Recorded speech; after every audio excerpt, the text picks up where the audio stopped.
At 5:42 a.m., my phone shattered the silence beside my bed. I had been awake for only a few minutes, staring at the gray ceiling while rain tapped softly against my apartment window. The screen lit up with my younger sister's name, Vanessa. She never called before sunrise. The second I answered, I heard loud sobbing. Naomi. She gasped between cries. Dad.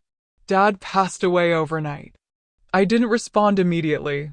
My fingers tightened around the phone, but my breathing stayed steady. Years of managing corporate disasters had taught me something most people never learned. The first version of any crisis was rarely the truth. I'm sorry, I said quietly. What happened? They said it was peaceful, she answered too quickly. He just didn't wake up. Outside, thunder rolled across the city. Inside my apartment, everything suddenly felt unnaturally still. Then came the sentence that made every instinct inside me sharpen. Don't come home, Vanessa said. Everything's already been handled. Everything? Handled? My father had spent his entire life controlling every decision around him. Funeral arrangements, legal paperwork, financial records, those weren't things anyone could simply handle before sunrise. I walked toward the kitchen, placing the call on speaker while pouring myself a cup of coffee I suddenly had no desire to drink. When did this happen? I asked. They found him around 4. And the doctor? It's all done. The funeral home? Already contacted. The attorney? A pause. Then another sob. We don't need lawyers right now. That answer settled heavily in my chest. 3 days earlier, my father had invited me to his office overlooking downtown Atlanta. He had locked the door himself. Without explanation, he opened a secure folder and showed me confirmation of a transfer totaling $8,460,000 into a newly established family holding account. He looked directly at me. If anything unexpected happens, he said, don't trust the first story you hear. I asked him what he meant. He simply smiled. You'll know. At the time, I assumed he was talking about another business dispute. Now those words echoed with frightening clarity. Vanessa continued crying through the phone, but something felt rehearsed. Not forced. Practiced. Almost as if she knew exactly when to pause. Exactly when to breathe. Exactly when to sound broken. I had heard genuine grief before. This wasn't it. Then my mother's voice entered the call. Naomi, she said softly, your father wouldn't want you upsetting yourself. Stay where you are. We'll take care of everything.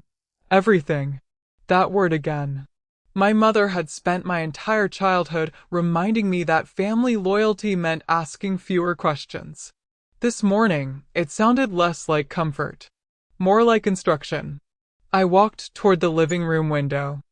The streets below were empty except for a single delivery truck moving through the rain. Everything outside looked ordinary. Nothing inside felt normal. They believed distance would keep me obedient. They believed grief would silence my judgment. They believed I would arrive after every important document had already been signed. What they didn't know was that my father had spent months quietly teaching me how to recognize manipulation disguised as urgency. He had absolutely no interest in raising a daughter who panicked. He raised one who investigated. If you've ever watched someone lie with tears in their eyes, subscribe now because this story only gets darker from here. I ended the call without promising anything. Within minutes, I opened my encrypted laptop and logged into the secure financial portal my father had authorized me to access months earlier. The family holding account still existed. No withdrawals. No authorized transfers. At least, not yet. That should have reassured me. Instead, it made me more suspicious. Someone had worked remarkably fast to organize a funeral. But nobody had touched the money. Why? I booked the first available flight to Atlanta departing at 7:15 a.m. I didn't tell my mother. I didn't tell Vanessa. Sometimes the strongest move isn't announcing your arrival. It's letting everyone believe you're staying away. As I gathered my coat, my phone vibrated again. A message from my father's longtime attorney. Only 4 words. Call me before landing. No explanation. No condolences. Just urgency. During the flight, I requested a certified digital copy of my father's death certificate through the county record system. When the document finally appeared on my screen, I read every line carefully. Then I stopped breathing for just a second. According to the certificate, my father had officially died at a specific time. The exact same time someone was still using his personal security code. The wheels of my flight touched down in Atlanta just after 10:18 a.m., but the weight in my chest had settled long before the plane began its descent. Through the window, the city looked exactly as I remembered it. Glass towers reflected the morning sun. Highways carried people toward ordinary lives. Nothing outside suggested that my family's foundation had cracked overnight. A black sedan waited outside the airport. I drove myself instead of accepting the ride my mother had offered. I wanted time to think without rehearsed sympathy filling the silence. Every mile toward my childhood home brought back memories I had spent years carefully organizing into neat mental boxes. Some memories deserved to stay closed. Others had a way of reopening themselves the moment I crossed familiar streets. When I turned onto the tree-lined avenue where I grew up, I noticed luxury vehicles already filling the driveway. The funeral was not until the following morning, yet the house looked more like the site of a business reception than a family mourning a loss. The front door opened before I reached it. My mother stepped outside wearing an elegant black dress that looked freshly pressed. Her makeup was flawless. Her eyes were dry.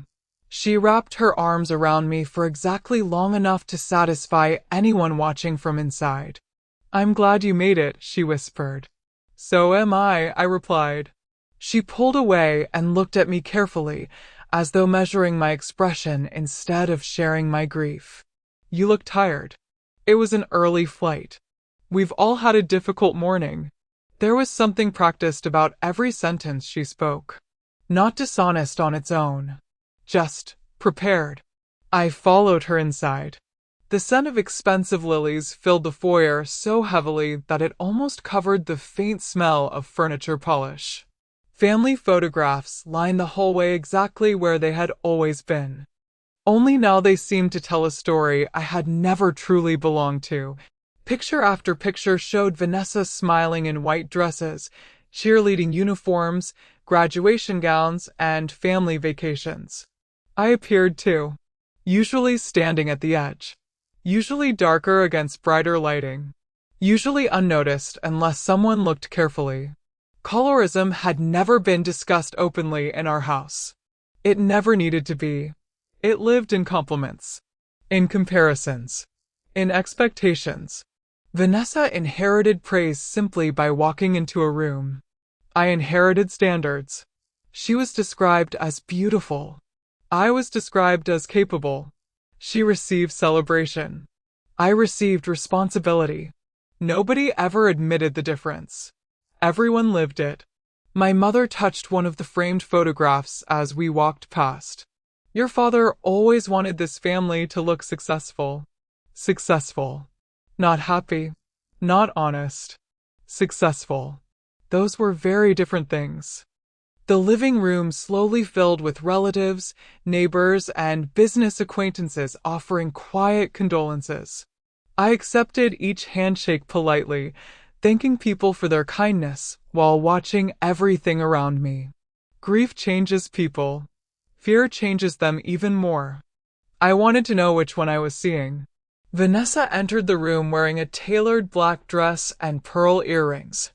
Her mascara remained perfectly intact despite supposedly crying for hours. She hugged me tightly. "I'm so glad you're here. I wouldn't have stayed away." She stepped back and gave me a quick smile before lowering her voice. "We've already handled most of the paperwork. You don't need to worry about anything." There it was again. Handled. Another carefully chosen word. I appreciate everyone's effort, I answered calmly. Her shoulders relaxed. They thought reassurance meant surrender. What they didn't know was that every repeated phrase became another detail I intended to remember. A few minutes later, conversation shifted as a tall man entered through the dining room. He looked as though he belonged on the cover of a financial magazine. Perfect navy suit. Silver watch. Confident smile. The room welcomed him immediately. Vanessa walked toward him with unmistakable pride. Naomi, she said, I'd like you to meet Ethan Caldwell. He extended his hand. Finally. I've heard a lot about you. I accepted the handshake. I'm sure you have. Vanessa smiled brightly. Ethan has been helping Dad with several investment opportunities. I see. Ethan nodded toward the office. Your father was building something remarkable. So I've heard. He studied me for a moment before asking, and you're still doing crisis management? I am. He chuckled softly. Corporate crisis management? That's cute. A few nearby guests laughed politely. He continued without hesitation. Real money requires real vision. More laughter. I noticed several relatives glance toward me, waiting for a reaction. They expected wounded pride. An argument. Maybe tears. Instead, I simply smiled. I've found that real vision usually begins after a crisis. His expression tightened for only a fraction of a second before returning to confident amusement. You'll learn. I nodded once. Perhaps. Inside, I felt something entirely different. Because what Ethan didn't know was that my career existed for one reason. I specialized in uncovering carefully hidden fraud, financial deception, and executive misconduct. Men who believed charm was stronger than evidence often became my easiest cases. They had absolutely no idea how familiar this conversation felt. People like Ethan always mistook calmness for weakness. Eventually, they mistook arrogance for immunity. Both mistakes carried expensive consequences. The afternoon passed beneath a cloud of quiet conversations and carefully staged condolences. While everyone focused on appearances, I focused on details. Who interrupted questions? Who avoided eye contact? Who answered before being asked? Every movement told its own story. As guests began drifting toward the dining room, I quietly stepped into my father's study. Everything appeared untouched. His leather chair remained pushed neatly beneath the desk. His favorite fountain pen rested beside a stack of legal documents awaiting signatures. I moved closer. One document sat slightly apart from the others. My father's signature appeared across the bottom. At first glance, it looked convincing. Then I looked again. The angle was wrong. The pressure was inconsistent. The final stroke always curved upward. This one didn't. I stared at the page as a chill settled across my shoulders. It carried my father's name, but it wasn't my father's handwriting. The house finally became quiet a little after 11:37 p.m. Guests had gone home. The catered food had been cleared away. The last sympathy calls had ended, leaving only the low hum of the air conditioning and the silence that follows people pretending to grieve all day. I walked to my rental car without telling anyone where I was going. My phone displayed a single message from my father's longtime attorney. Harold Brooks. Suite 814. 12 minutes. Come alone. Nothing more. Harold had represented my grandfather before he represented my father. In our family, his word carried more weight than any signed statement. He never dramatized anything. He spoke only when facts were ready. That was exactly why I trusted him. The hotel overlooked downtown Atlanta, its marble lobby glowing beneath warm chandeliers. The elevator climbed steadily, each floor bringing another quiet reminder that my life had divided itself into two parts. Before that phone call. After that phone call. Harold opened the suite door before I knocked. He looked older than I remembered. His silver hair was neatly combed, but the deep lines around his eyes suggested he hadn't slept in days. "Come in, Naomi." I stepped inside. The room overlooked the city skyline. Rain streaked softly across the windows, blurring thousands of lights into long golden lines. Harold didn't offer condolences. He didn't waste time with small talk. Instead, he locked the suite door, walked to the dining table, and placed a thick sealed envelope beside a small black flash drive. Neither of us spoke. He simply slid both items toward me. "They're yours now." I looked from the envelope to him. "My father gave these to you?" He nodded once. 6 months ago." A chill settled across my shoulders. He instructed me to release them only if he died under circumstances I considered suspicious. "You considered this suspicious?" "I considered the phone call suspicious." His answer landed with quiet certainty. He believed someone was preparing to steal everything. Those words echoed through the room. Not emotional. Not dramatic. Just factual. I carefully broke the envelope seal. Inside were neatly organized legal documents. The first page contained revised trust documents bearing multiple notarization stamps. Beneath those sat updated corporate ownership records connecting several family assets to newly created holding entities. Another folder contained surveillance logs with dates, times, visitor entries, and security reports covering the previous 8 months. There were printed transcripts of recorded conversations, bank authorization summaries, property records, insurance correspondence. Finally, resting beneath everything else, was an unsigned emergency affidavit prepared in advance but never executed. I slowly exhaled. "This is enough to trigger civil discovery." Harold folded his hands. "It may become much more than that." I picked up the flash drive. "Encrypted?" "Triple encrypted." "Password?" He looked directly into my eyes. "Your birthday." That answer almost made me smile. My father always believed the simplest hiding place was the safest one.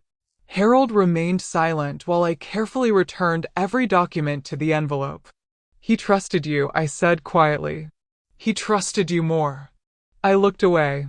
I wasn't always sure. He was. The room fell silent again. After several moments, Harold stood. "Take everything." "What about copies?" "I no longer have any." "You destroyed them?" "They were never mine to keep." His professionalism somehow made the responsibility feel even heavier.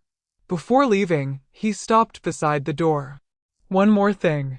I waited. "Don't confuse grief with hesitation." Then he walked away. By 1:06 a.m., I was alone inside my hotel room. The city lights shimmered beyond the curtains while the glow from my laptop illuminated the desk. I inserted the flash drive. The password worked immediately.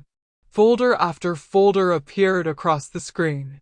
Audio recordings, security footage, financial correspondence, internal memoranda, archived emails. Every file carried organized timestamps. Every document seemed intentionally preserved. My father hadn't been collecting memories. He had been preserving evidence. For the next several hours, I reviewed everything carefully. Each document answered one question while creating another. Every recording peeled away another layer of the story my family wanted me to believe. The surveillance logs showed unusual late-night meetings. The financial records revealed unusual authorization requests. The recorded conversations contained voices I recognized immediately. Vanessa. My mother. Ethan. No conclusions. Only facts.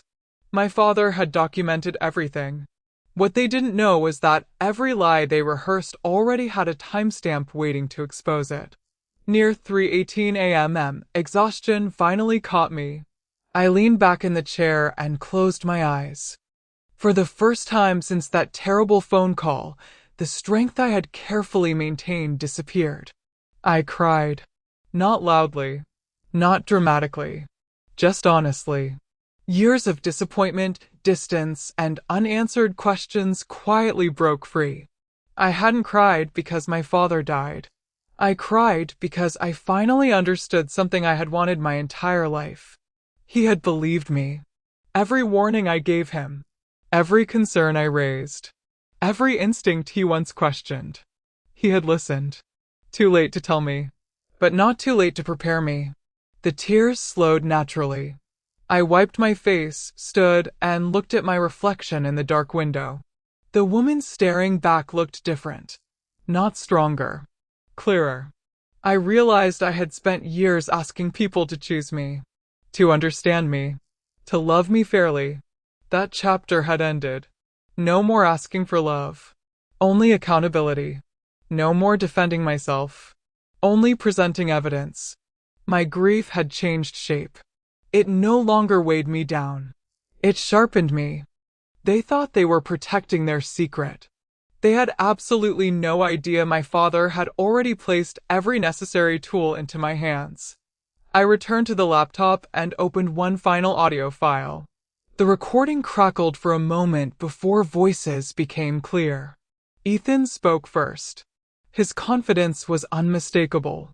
Then I heard the sentence that made every piece of evidence suddenly fit together. By tomorrow morning, she'll believe he's already gone. Morning arrived without bringing clarity. It only sharpened my purpose. By 7:15 a.m., I had transformed my hotel room into a temporary command center. My laptop displayed corporate ownership charts, while printed trust documents covered the desk in neat stacks. Every file from Harold's flash drive had been cross-referenced against public records, banking activity, and corporate filings. The picture was becoming unmistakable. This had never been about a single inheritance. It was an organized financial scheme. I didn't call Vanessa. I didn't confront my mother. I didn't send Ethan a single message. People guilty of complex fraud often expected emotional reactions. Anger gave them opportunities to manipulate conversations. Silence denied them that advantage. So I chose silence. By 8:40 a.m., I was on a secure video conference with my legal counsel in New York. We proceed quietly, I said. One attorney adjusted his glasses before speaking. If these records authenticate, we can request immediate preservation orders. No public filings yet, I replied. Not until every transfer is identified. My forensic accounting consultant joined moments later. We've traced several transactions through layered holding companies, she explained. They're attempting to separate beneficial ownership from operational control. Freeze every account supported by probable fraud, I answered. She nodded. We'll coordinate with the financial institutions immediately. My banking contact entered the meeting next. He had spent 20 years overseeing compliance investigations. We've identified unusual transfer requests initiated after your father's reported death, he said quietly. Can they still be stopped? For now. Then stop them. I'll need written authorization. You'll have it within the hour. No dramatic speeches. No threats. Only documentation. Every signature followed procedure. Every request complied with federal regulations. Every decision created another obstacle they couldn't yet see. What they didn't know was that every minute they delayed discovering my actions gave us another opportunity to secure evidence. By lunchtime, hidden transfers totaling millions of dollars had been frozen pending review. No alerts reached Ethan. No notifications reached Vanessa. They continued believing everything remained under their control. The first shell company collapsed just after 1:18 p.m. The second failed before sunset. Their carefully layered corporate structure depended upon uninterrupted cash movement. Once those transactions stopped, creditors began asking questions. Compliance officers requested explanations. Banks demanded supporting documentation. Auditors scheduled reviews. Dominoes rarely announced themselves before falling. They simply fell. Late that afternoon, I attended another gathering at my parents' home. Family friends filled the living room with polite conversations that never reached genuine grief. Crystal glasses reflected soft afternoon light while catered meals sat untouched across polished tables. Appearances still mattered more than honesty. Vanessa approached carrying 2 cups of coffee. "You've been keeping to yourself," she observed. "I've had a lot to think about." She forced a sympathetic smile. "We all have." Before I could answer, Ethan joined us. He looked relaxed, confident, almost amused. He glanced toward the legal folders tucked beneath my arm. "Still working?" he asked. "I usually do." He laughed softly. "You're emotional. Stay out of financial matters."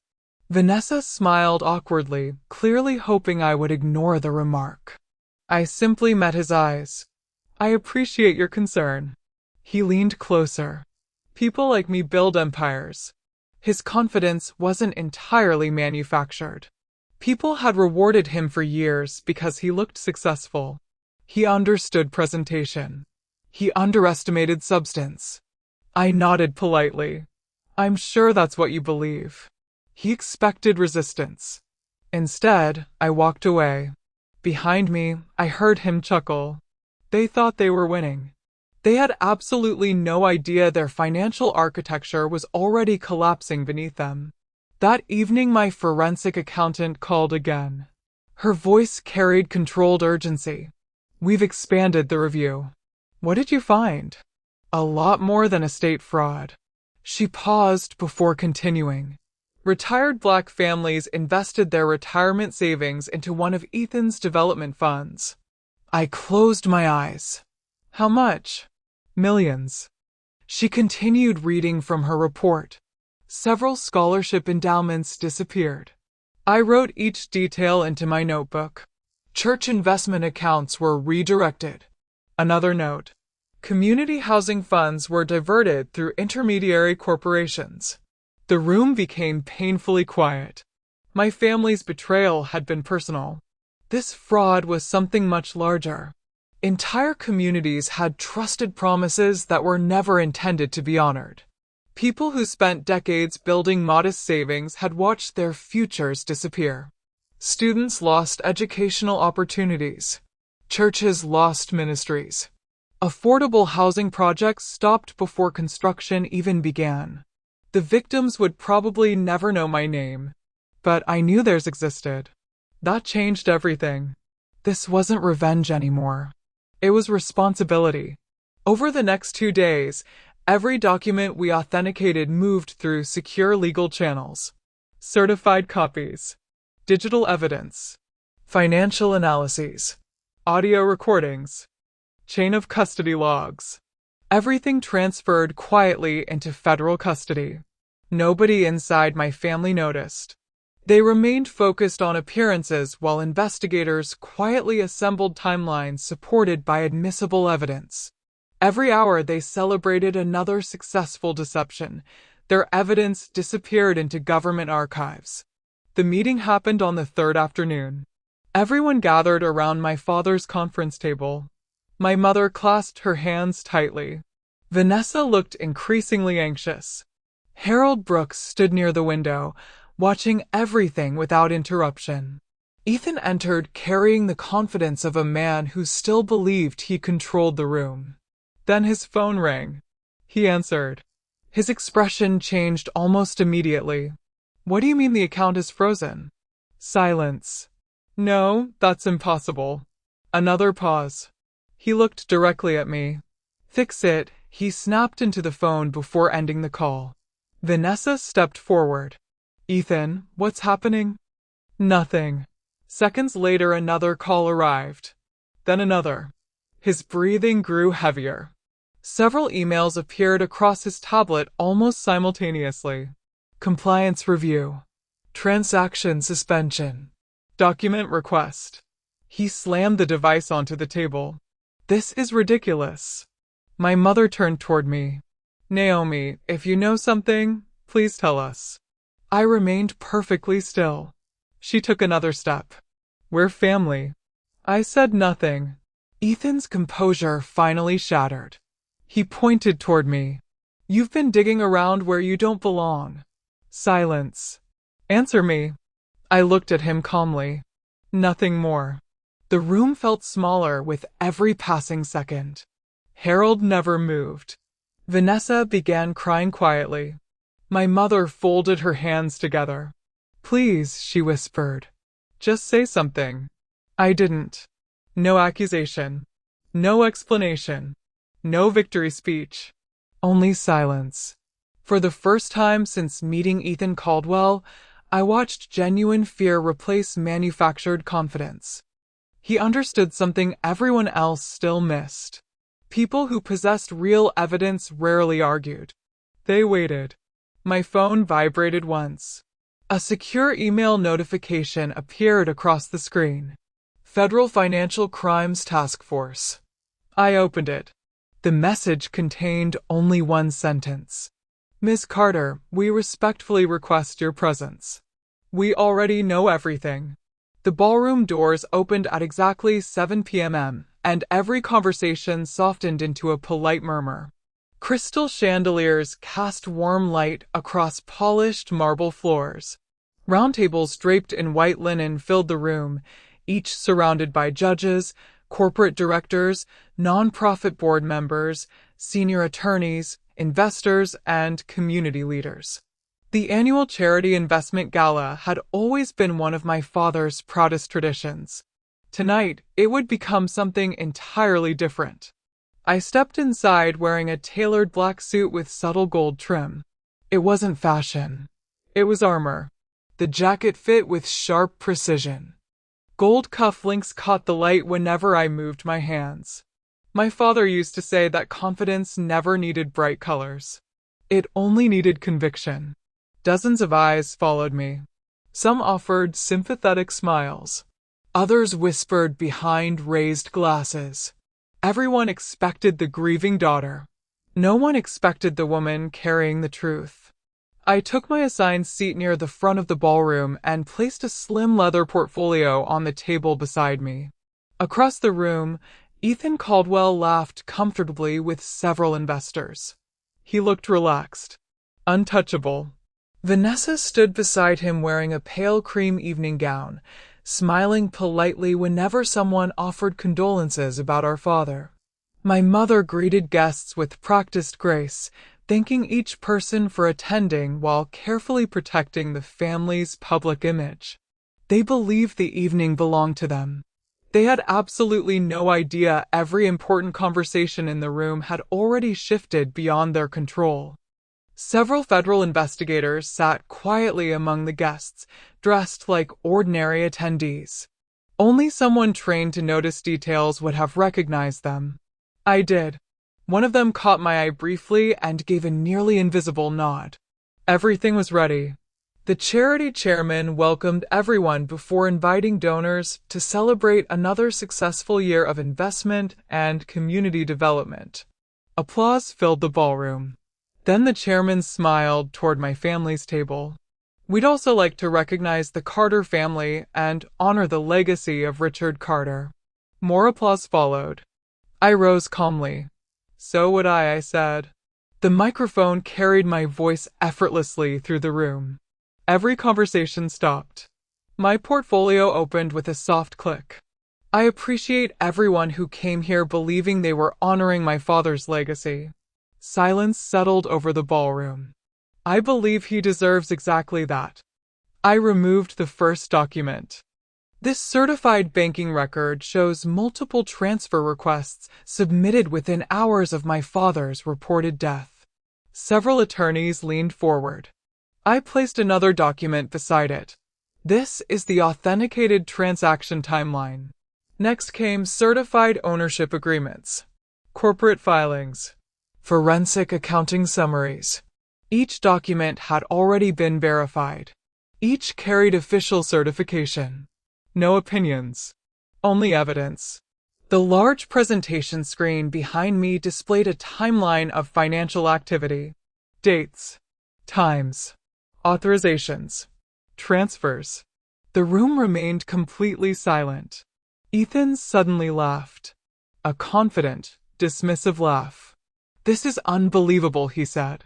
He stood slowly, adjusting his jacket as though preparing to correct a misunderstanding.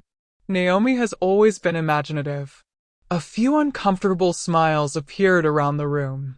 He continued. She works in crisis management. He looked towards several executives. Naturally, she sees conspiracies everywhere. No one answered. Instead, several investigators quietly continued taking notes. Ethan smiled wider. The documents don't prove anything. He turned toward me.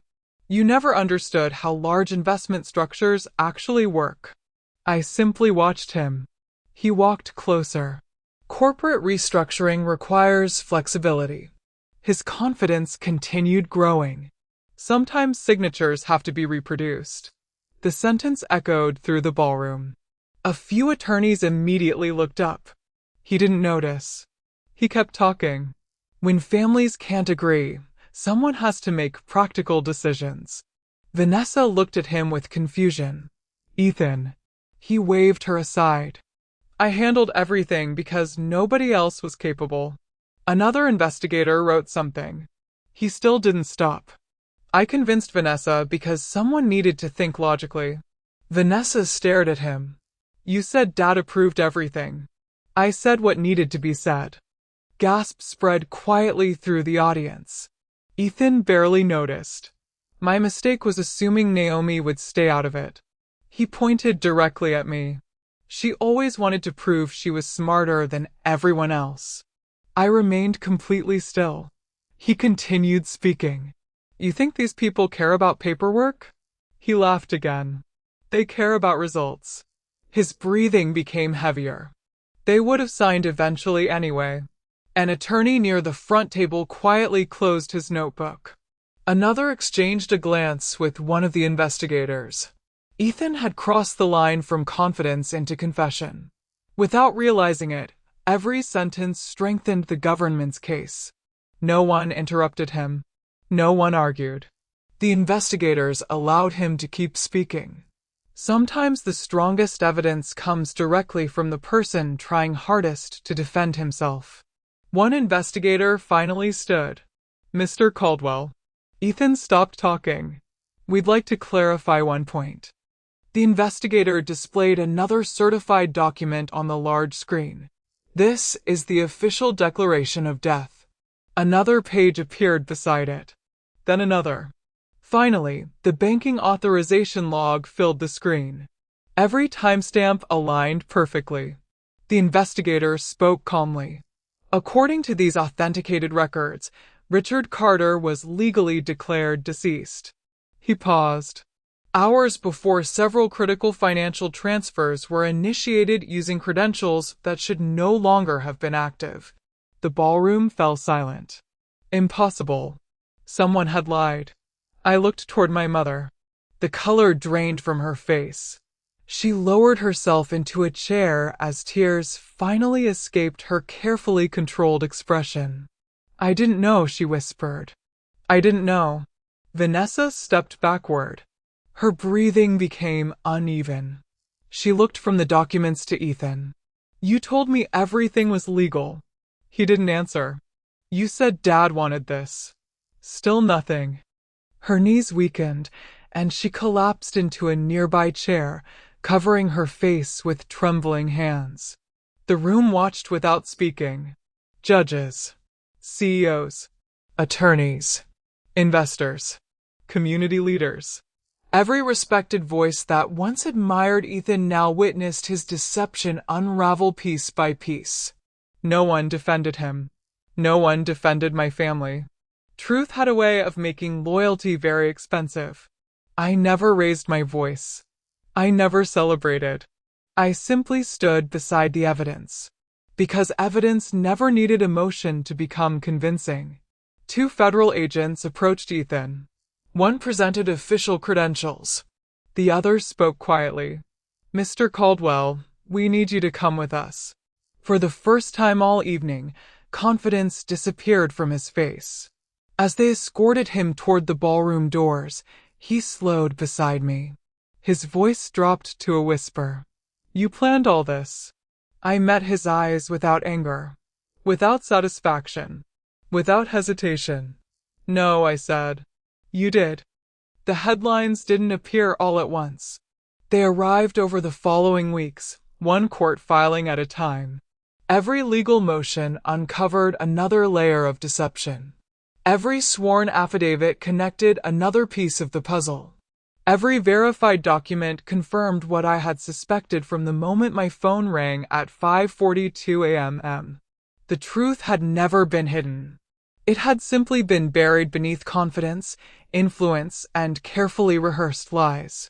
I wasn't required to lead the investigations anymore. Federal prosecutors had the evidence. Civil attorneys had the financial records. Forensic accountants had reconstructed every transaction. The facts could finally stand on their own. I returned to New York and resumed my work, quietly stepping back while the legal system continued its course. Every morning, another update arrived in my secure inbox. A new subpoena. Another deposition. Another asset freeze. Another settlement conference. Justice rarely moved quickly, but it moved steadily. I watched it unfold without interfering. There was nothing left for me to prove. Months after the gala, the first civil judgment was entered. The court ruled that multiple financial transfers connected to my father's estate had been obtained through fraudulent documentation and material misrepresentation. The fraudulent declaration surrounding his death became a central issue in several proceedings. The judge's written opinion was clear. The integrity of Richard Carter's estate had been intentionally compromised. Reading those words brought an unexpected sense of peace.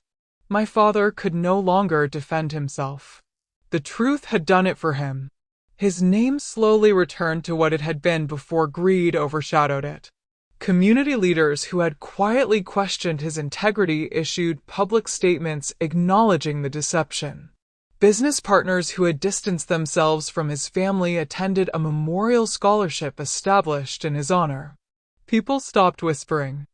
They started remembering the man instead of the scandal. His legacy belonged to him again. My mother experienced a different outcome. For years, she had believed protecting appearances was the same as protecting family. She had measured love by obedience and loyalty by silence. When the court records became public, many of her longtime friends disappeared without explanation. Charity boards quietly asked her to resign. Social invitations stopped arriving. The same community she had worked so hard to impress no longer returned her calls. I didn't celebrate her loneliness. I simply understood it. A reputation built on image cannot survive the weight of truth forever. Vanessa's story hurt me the most. She accepted responsibility for signing documents she never should have approved. Her attorneys negotiated with investigators because the evidence showed she had participated in fraudulent filings. Yet the evidence also revealed something painful. She had been manipulated almost as completely as everyone else. She believed Ethan. She trusted promises that were never real. She confused confidence with integrity. During one hearing, she looked across the courtroom and quietly said, "I should have listened to you." I met her eyes. "I wish you had." Neither of us said anything else. Some wounds heal through conversation. Others heal only through time. Ethan never regained the confidence he carried into that charity gala. His criminal trial lasted several weeks. Witness after witness described forged signatures, hidden ownership structures, diverted investments, and misleading financial statements. Former employees testified. Compliance officers testified. Forensic accountants explained every transaction using charts, timelines, and banking records. The evidence left very little room for doubt. When the verdict was read, Ethan remained perfectly still. The judge later ordered significant prison time, permanent financial penalties, and forfeiture of assets connected to the fraudulent enterprise. His investment companies dissolved. His professional licenses disappeared. His reputation became a case study discussed in legal seminars about financial fraud and corporate ethics. He had spent years convincing people that success erased accountability. He learned otherwise. The frozen assets did not simply disappear into government accounts. Court-supervised restitution began distributing recovered funds back to those who had suffered the greatest losses. Retired couples received checks restoring savings they believed were gone forever.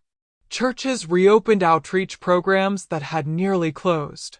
Scholarship foundations announced new awards for students whose dreams had been interrupted.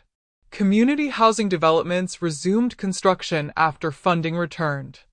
One afternoon, I drove past a neighborhood where families were finally moving into homes that had remained unfinished for years.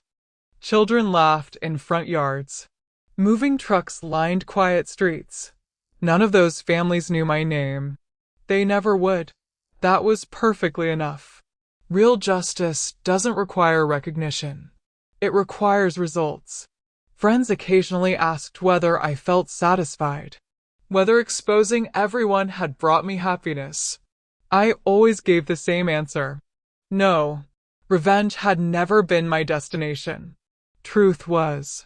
There is a surprising stillness that follows the end of a long battle. The constant tension disappears. The phone stops ringing. The courtroom calendar's empty. Silence returns. For the first time in months, I slept through the night without waking before sunrise. Peace felt quieter than revenge ever could. Nearly 8 months after the investigations began, a certified package arrived at my office. The return address belonged to Harold Brooks. Inside was a small envelope sealed with dark blue wax. Across the front, written in my father's unmistakable handwriting, were 6 simple words. For Naomi, open when everything ends. I held the unopened letter in my hands for several long moments. After everything that had happened, my father's voice still had one final truth left to share. I didn't open my father's letter the day it arrived. For 3 days, it remained on my desk beside the window overlooking the Manhattan skyline. Every morning, sunlight caught the dark blue wax seal. Every evening, the city lights reflected across the envelope as though quietly reminding me that some truths deserved patience. For months, I had fought to uncover facts. Now I was afraid of discovering feelings. On the 4th morning, at 8:12 a.m., I poured a cup of coffee, sat alone, and carefully broke the seal. The paper carried the familiar scent of cedar from my father's office. His handwriting flowed steadily across each page, unmistakably his. Naomi, the letter began, if you're reading this, then I was right about one thing. You refuse to stop searching for the truth. A small smile crossed my face before disappearing again. I continued reading. There are mistakes that money cannot repair, and there are failures that success cannot hide. Mine was believing appearances mattered more than people. I stopped for a moment. Those words felt heavier than any courtroom verdict. For years, our family had measured success by invitations, expensive suits, polished photographs, and respected names. We looked successful long before we were healthy. He knew it. Now I knew he had always known it. The next paragraph hurt even more. I allowed status to become a language inside our home. I allowed colorism to become a habit I never challenged strongly enough. I watched people praise one daughter for fitting an image while expecting the other to carry every burden without complaint. I closed my eyes. Those were the words I never expected to read. Not because they erased the past. Nothing could. But because they finally acknowledged it. He continued. I cannot ask you to forgive me. Forgiveness belongs to the person who carries the wound. I only hope you understand that I finally saw the woman you became, even if I recognized her strength later than I should have.